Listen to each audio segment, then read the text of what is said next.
So bago po yung 2 minutes, Mr. Presiding Officer, tama po, si Ninoy Aquino po ang kanyang alias ay Marshall Bonifacio para makauwi po siya sa Pilipinas nung nasa Boston siya.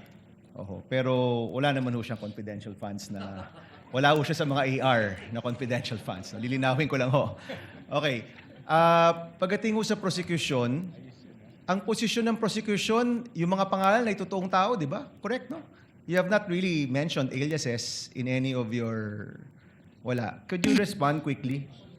We have talked about aliases. Is the prosecution talking about aliases? That was never our point, Your Honor. In fact, the point of the prosecution is that that was never raised by the defense, either in their answer or in their pre-trial brief, Your Honor. So to us, that should be a non-issue because even them, they never claimed that in any of their pleadings before Okay, this thank you. honorable court. Okay, klaklaruin ko lang ha. Ang siyang tao lang pong nagsabi na alias po sila, si Miss Gina Acosta, in her testimony. Kanina po, sabi niyo rin na Mr. Ortonio na hindi siya alias or hindi niyo alam. But si Miss Gina Acosta, in her testimony, did admit that in her perspective, these are aliases. No? Just for the record po. Okay. So ito po yung mga tanong ko po. Sana po ito lang 2 minutes ko, Mr. Presiding Officer. So unang-una, Mr. Ortonio, you're very competent. Thank you for your answers. And I want you to answer just very candidly, no? Ano po yung naging personal reaction ninyo nung napag-usapan na yung possible misuse of the confidential funds at nung na-bring up na yung mga tawagin din nating katawa-tawang pangalan na parang klaro naman ay hindi naman talaga totoong tao? Ano po yung personal reaction po ninyo? Initial reaction, sir, would be, of course, merong questions, sir, no? There would be questions. But again, sir, I go back to the presumption, sir, that there is regularity in terms of the implementation, sir. Okay. So, may I ask, since you're in the top leadership of the OVP, nung nabibring up na to, ano yung personal reaction, kung alam nyo lang, ng Vice President, ng Chief of Staff, other leaders in your group, nung napag-usapan na posibleng nabigay yung pera sa mga kakaibang pangalan o baka hindi totoong tao, what was your reaction? What was their reaction? Would you know? Nag-meeting ba kayo?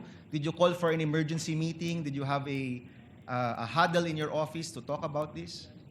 Sir, because yung AOM, sir, because it was sent to my office, sir, pina-personally received sa akin, sir, on behalf of the Vice President. Of course, I provided a copy to the Chief of Staff, sir, and the Vice President. Ang naging instruction lang naman po sa akin, sir, was to respond to the AOMs and make consultations with the Special Disbursing Officer and Security Officer para masagot yung mga concerns or issues raised by COA. Okay. Yan yung mga actions nyo, Mr. Ortonio. I'm asking about your reaction.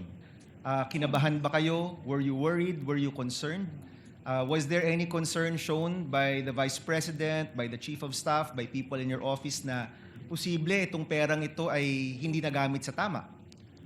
On the matter of concern, sir, I think there is a concern considering that there is already an immediate instruction, sir, to reply to the AOM. That's the sir. AOM. Let's go to the bringing up of these names in Congress. Nung lumabas na yung piatos, pusa, pagong, mga ganyan, were you concerned na yung pera ng bayan posibleng hindi nagamit sa tama at ito'y pinirmahan mo at ito'y nakapangalan sa inyong opisina, for example? Were you concerned? Sir, Honestly. parang immediate reaction, sir. Yes, sir, but nung as the hearings went on, sir, parang binabalikan ko yung AOM, sir. Hindi kasi po siya na-raise doon sa AOMs. So, parang nabawasan po yung concern ko, personal concerns ko with those acknowledgement receipts. Did you call for an internal investigation after na-reveal yung mga pangalan na kakaiba? Nagpatawag ba kayo ng investigasyon sa inyong opisina? I personally did not, sir, hindi na po ako nagpatawag. Sir. Did your office call for an internal investigation? On that matter, sir, I do not know, sir, if there is an instruction coming from the head of agency, sir. But personally to me, sir, none, sir. Okay. So, ito kasi, Mr. Ortonio, no, sa aming, well, sa aking opisina, more than 10 years ago, meron kaming nahanap na isang staff na ibang resibo yung ginamit sa liquidation.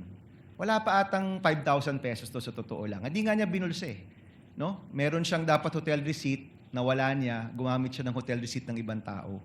That already elicited an internal investigation on our part. In the end, pinaalis namin yung staff na yon na kilala namin, kaibigan namin. 5,000 lang yun.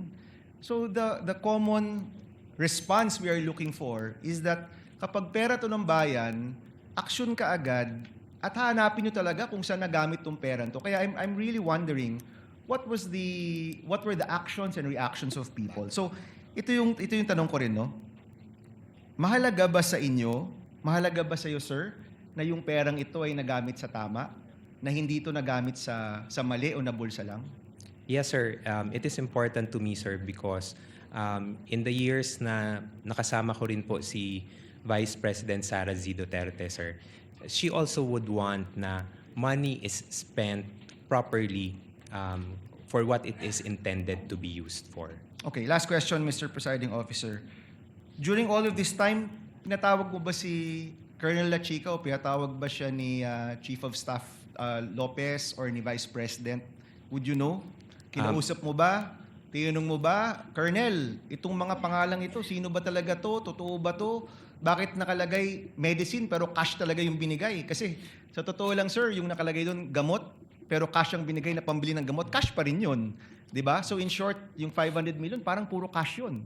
Wala man talagang supplies or tables and chairs because that presupposes na ang binili nyo yung tables and chairs or supplies. You actually gave cash na 500 million. Pinatawag nyo po ba si Colonel La Chica at tinanong, as public officers, we have to exercise the diligence of a good father of a family. No? That's in our oath.